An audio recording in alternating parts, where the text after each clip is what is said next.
Starting में मतलब इसकी ट्रेनिंग लेके ही काम शुरू किया था। CIRG मथुरा में हमने ट्रेनिंग की हुई। 8 दिन की ट्रेनिंग लेके वहीं से काम शुरू किया था। मुनाफे की बात, अगर कोई किसान भाई शुरुआत करना चाहता है तो इसके अंदर कितनी बकरियों से शुरुआत करिए? कितना लागत है, कितना प्रॉफिट है, ये थोड़ा बताइए हमें। 10 बकरी और 1 बकरे से शुरुआत करनी चाहिए। क्या है कि ज़्यादा मुनाफे के चक्कर में ज़्यादा बकरियों से शुरू कर लेते हैं तो उसमें। नमस्कार किसान भाइयों, तो आज का वीडियो होने वाला है गोट फार्म पे। आज हमारे पीछे आप देख रहे हो तो गोट फार्म है। अगर वीडियो अच्छी लगे तो वीडियो को लाइक करें, कमेंट करें और चैनल को सब्सक्राइब करें। तो आज हम आपको एक सफल गोट फार्मर से मिलवाएंगे जो पिछले कई वर्षों से गोट फार्मिंग कर रहे हैं और अच्छा मुनाफा कमा रहे हैं। नमस्कार सर, सबसे पहले तो हमारे दर्शकों को अपना परिचय दीजिए और इस फार्म की लोकेशन बताएं, ये कहाँ पर है? नमस्कार सर, मेरा नाम राजप्रीत सिंह है और मैं गांव तारुआना का रहने वाला हूं। और इस फार्म की लोकेशन, जो अपने फार्म का नाम है SR कमर्शियल गोट फार्म है, इसकी लोकेशन जो है नियर मंडी कालांवाली के है और तहसील जो है कालांवाली पड़ती है, डिस्ट्रिक्ट सिरसा में है, हरियाणा में। तो ये बताइए जी, इसकी शुरुआत आपने कब की थी और किस प्रकार की थी? कितने आप जानवर लेकर आए थे, कितने गोट लाए थे? हमने इसकी शुरुआत 2017 में की थी, फरवरी में, और आज मतलब 6 साल के करीब हमें हो गया ये काम करते हुए। और स्टार्टिंग में हमने शुरू में 10 बकरी लेके आए थे और 3-4 माह के बाद हमने फिर 10 बकरी और लेके इनसे काम शुरू किया था। तो इसकी शुरुआत करने से पहले आपने कहीं से ट्रेनिंग ली थी या फिर क्या बताएं उसके बारे में? हमने स्टार्टिंग में मतलब इसकी ट्रेनिंग लेके ही काम शुरू किया था। CIRG मथुरा में हमने ट्रेनिंग की हुई है। यूपी में जो अनुसंधान केंद्र है, बकरी अनुसंधान केंद्र, वहाँ से अब हमने 8 दिन की ट्रेनिंग लेके वहीं से काम शुरू किया था। तो आप कौन सी नस्ल पर काम करते हो, उसके बारे में बताएं। हम शुरू से ही मतलब बीटल नस्ल, जो पंजाब हरियाणा की लोकल ब्रीड है, तो इसी के ऊपर हम काम कर रहे हैं पिछले 6 साल से। और हमारा जो मेन काम है वो ब्रीड के ऊपर है।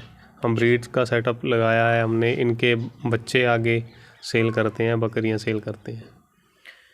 तो आप जो बीटल नस्ल पर कार्य करते हो तो उसकी कोई खासियत बताएं जिससे भी फार्मर को अच्छी ब्रीड खरीदने में आसानी हो। भी उसकी क्या पहचान है उस ब्रीड की? देखिए, जो अच्छी प्योर ब्रीड है, इसकी कुछ निशानियां होती हैं, क्योंकि गांव में तो बहुत सारी देसी ब्रीड्स भी घूम रही हैं। तो नया फार्मर अगर ये काम करना चाहता है तो मेन पहचान जो बीटल नस्ल की है इसकी ये होती है कि इसकी जो कान है वो लंबे होते हैं। ज़्यादातर आपको ब्लैक कलर में मिल जाएगी बीटल नस्ल। कलर तो और भी इसमें ब्लैक एंड वाइट है, शेरा कलर है, रेड एंड वाइट भी आता है। और दूसरी पहचान इसकी कान लंबे के अलावा इसके जो नाक की हड्डी होती है वो उभरी होती है। तोते के नाक की तरह बाहर की ओर उभरी होगी, गुलाई होगी उसमें। और उसकी बॉडी के ऊपर छोटे बाल होते हैं, चमकीले बाल होते हैं। और सींगों की जो शेप होती है इसकी नस्ल की, वो छोटे होते हैं और सिर की और पीछे ही मुड़े होते हैं। ये इसकी पहचान है बीटल नस्ल की। तो जी, आप इनको क्या देते हो, फीड के अंदर क्या देते हो छोटे बच्चों को, और जो बड़ी हैं उनको फीड के अंदर क्या देते हो? देखिए, फीडिंग का इसका जो मेथड रहता है हमारा, इनमें 3 तरह की ये खुराक बकरी पूरे दिन में कंज्यूम करती है, जिसमें सूखा चारा है, हरा चारा है और दाना है जी। जो इसकी मात्रा है उसके बॉडी वेट के अनुसार ही इसको डाली जाती है। दिन में 3 टाइम फीडिंग होती है, जिसमें 2 टाइम इनको सूखा चारा, जैसे हम ग्वार का चारा भी इसको खिला सकते हैं, मूंगफली का चारा है, मूंग का चारा है। ये सूखे चारे में ये पूरा कंज्यूम करती है। और हरे चारे में इनको हम जो सीज़न वाइज जो भी अपने पास हरे चारे की बंदोबस्त होता है, कि आजकल जैसे बरसीन है, जई है, वो इनको काट के खिला रहे हैं। गर्मियों में ज्वार मक्का भी खा लेती है बकरी। और जो कंसनट्रेट फीड दाना है उसके रूप में हम इनको कोई बाज़ार से लेके मतलब कोई फीड नहीं डालते। इनका लोकली जो दाना है हम घर पे ही तैयार करके, कुछ सामग्री होती है जिसमें अनाज है, खली है, चोकर है, छिलका है, ऐसी चीज़ें मिक्स का सारा मिश्रण जो होता है वही इनको ग्राइंड करके दलिया के रूप में वो खिलाया जाता है। तो ये बीटल नस्ल की बकरी है, जो उसका बच्चा है या फिर कोई बकरी कोई ख़रीदना चाहे तो वो कितने तक आ जाती है? देखिए, आज नॉर्मल जो बीटल की कीमत है वो अच्छी बकरी की कीमत 20 से 25 हज़ार तक है। और इससे ज़्यादा रेट की बकरियां भी हैं। जो नया फार्मर है उसने अगर अजय काम स्टार्ट करना है तो वो बकरी से शुरू कर सकता है। जैसे प्रेग्नेंट बकरी भी ले सकता है, ताज़ी ब्याई हुई बकरी से भी शुरू कर सकता है, उसमें उसको जल्दी मुनाफा होने वाला है। और इसकी कीमत मैंने आपको बताई दिया कि एवरेज 20 से 25 हज़ार तक है। तो शेड के बारे में थोड़ा बताएं, वो किस प्रकार बनाए आपने? ऊपर से रखा हुआ है, इसमें बांस लगाया हुआ है, इस तरह बनाएं या फिर पक्का करें? इसके क्या फ़ायदे हैं, इसके क्या बेनिफिट हैं? देखिए, कोई छत तो आप बहुत सारी बनाते हैं, पर इसमें पक्की जो छत है टीन चादर वाली है वो कामयाब नहीं है। अगर आप सीमेंट वाली चादर का भी इस्तेमाल करते हो शेड में तो वो भी सही है। बाकी जो कच्ची छत हमने डाली हुई है सरकंडा बांस डाल के, ये गर्मियों में ठंडी रहती है और जैसे अब सर्दी का मौसम है तो इस मौसम में ये गर्म रहती है। इसका बेनिफिट ये है सबसे बढ़िया। अगर कच्ची छत डाली जाए बकरियों के लिए और इसकी हाइट 10 फुट के करीब रखी जाए तो बहुत ही मतलब इनके लिए कंफर्टेबल रहती है बकरियों के लिए। बाकी दूसरे जानवरों के लिए भी हम देखते हैं तो जो पक्की छत के मुकाबले कच्ची छत के अंदर मतलब हीट भी कम महसूस होती है और सर्दी भी कम लगती है जानवरों को। ये सबसे बढ़िया मतलब शेड है जो मैनेजमेंट हमने ये छत में बना रखी है। बकरियों की बहुत सारी नस्लें होने के बावजूद भी आपने इस बीटल नस्ल को प्राथमिकता क्यों दी? इसको आपने क्यों चुना? देखिए, ये एक ऐसी नस्ल है जिसमें हम तीनों पर्पज़ के लिए पाल सकते हैं। अगर दूध के लिए पालनी है तो इंडिया में जितनी भी ब्रीड है उनसे सबसे ज़्यादा दूध प्रोड्यूस करने वाली ये इकलौती ब्रीड है। और इसमें हाई बॉडी स्ट्रक्चर होने की वजह से, हाइट लेंथ ज़्यादा होने की वजह से इसमें जो मीट जो है ज़्यादा पाया जाता है। गोश्त की जो मात्रा है दूसरी ब्रीड के मुकाबले भी ज़्यादा होती है। इसको मीट पर्पज़ के लिए भी यूज़ किया जाता है। और रहा तीसरा जो अपना है मकसद, वो ब्रीडिंग के लिए इसको ज़्यादा यूज़ करते हैं। इसकी डिमांड जहाँ पंजाब हरियाणा लोकल राजस्थान में ही नहीं है, पूरे इंडिया में इसकी डिमांड है।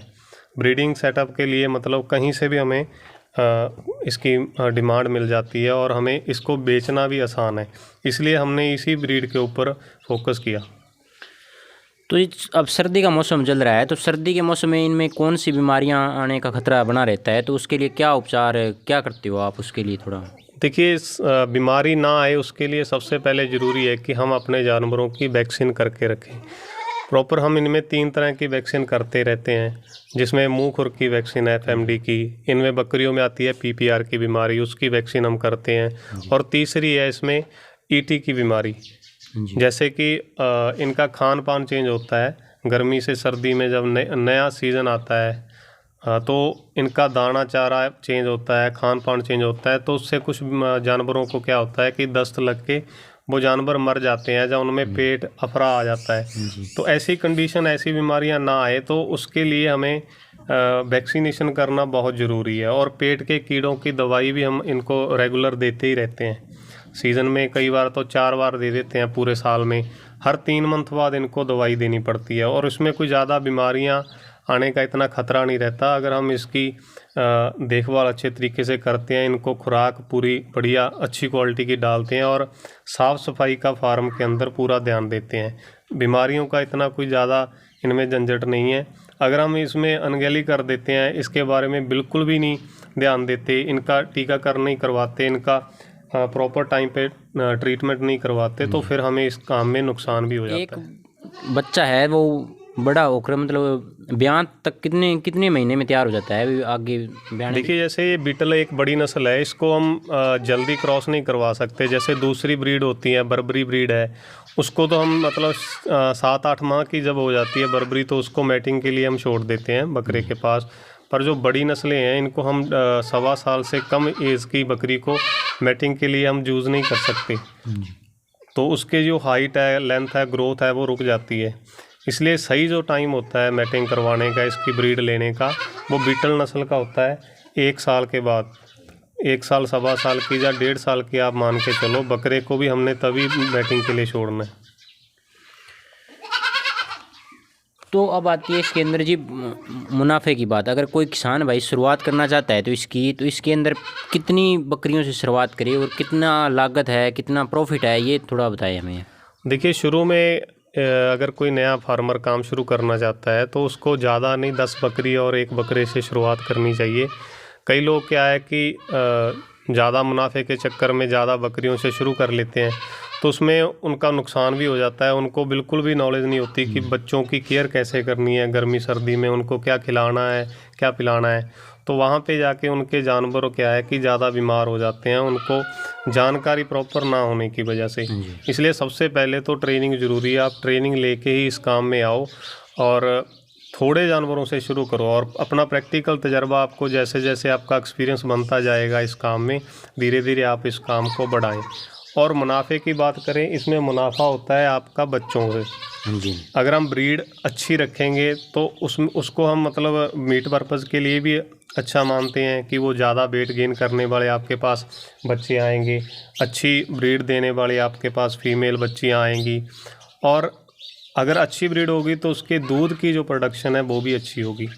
तो मेन हम 3 पर्पज़ के लिए इसको लेते हैं। इसका प्रॉफिट जो लेते हैं ज़्यादातर अपना नॉर्थ इंडिया में जो फार्मिंग हो रही है बीटल की, तो उसमें बकरी कोई भी है, मैं बीटल की बात नहीं कर रहा, पूरे इंडिया में बहुत सारी नस्लों के ऊपर फार्मिंग होती है।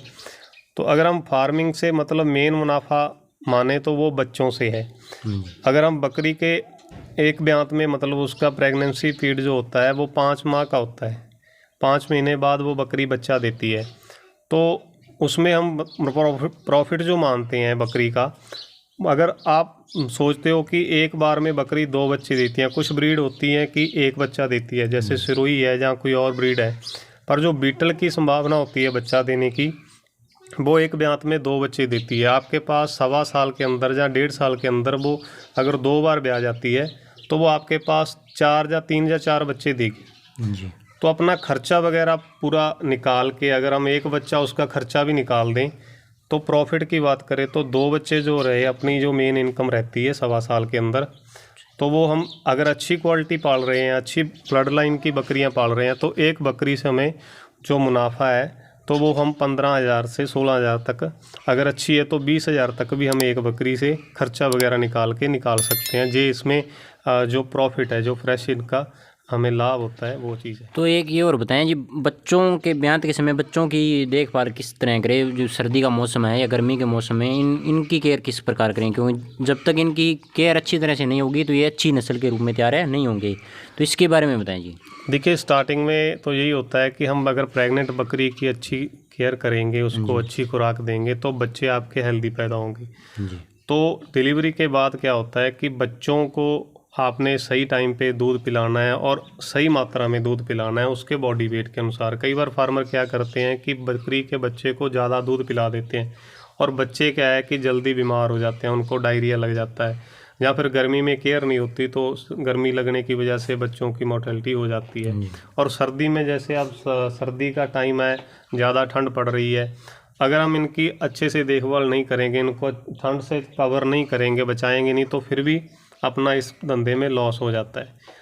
तो इसलिए वो बहुत ज़रूरी है कि गर्मी और सर्दी के सीज़न में आपने बच्चों को पूरा केयर करनी है। जैसे आपका जो शेड वगैरह है वो बंद होना चाहिए, बच्चों के लिए अलग से कैबिन या पिंजरे में रखने चाहिए। उनको ज़्यादा सर्दी में आप हीटर वगैरह दे के भी ऐसी फैसिलिटी भी प्रोवाइड करके उनको सर्दी से बचा सकते हो। और गर्मी में आपने इनको ताज़ा पानी देके, ताज़ा इनको खुराक देके, और कुछ सप्लीमेंट भी है जो दूध के साथ साथ 1 मंथ तक वो कंटिन्यू आपने रखने हैं, वो खिला के पिला के आप इनको मतलब बड़ा कर सकते हो, इनको गर्मी सर्दी से बचा सकते हो।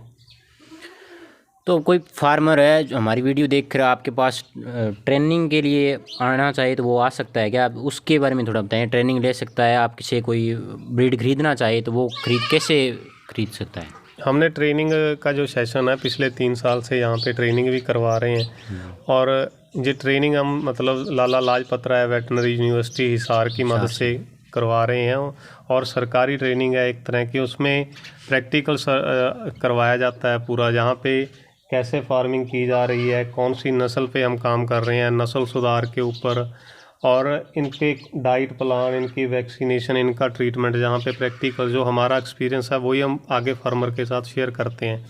अगर कोई भी फार्मर मतलब अपने वीडियो देख रहा है, इसके ज़रिए यहाँ पे हमारे पास आके ट्रेनिंग करना चाहता है, तो मतलब हमारा स्क्रीन पे नंबर भी आ रहा है, तो कांटेक्ट कर सकते हैं। और जो नया हमारा ट्रेनिंग का बैच है वो 10, 11 और 12 फरवरी को अभी होने जा रहा है 2023 में। हाँ जी, 2023 में 10, 11 और 12 फरवरी को अभी नया बैच की डेट अनाउंस हो चुकी है। तो हमारे से कांटेक्ट करके मतलब मिल सकता है, अपनी रजिस्ट्रेशन करवा सकता है।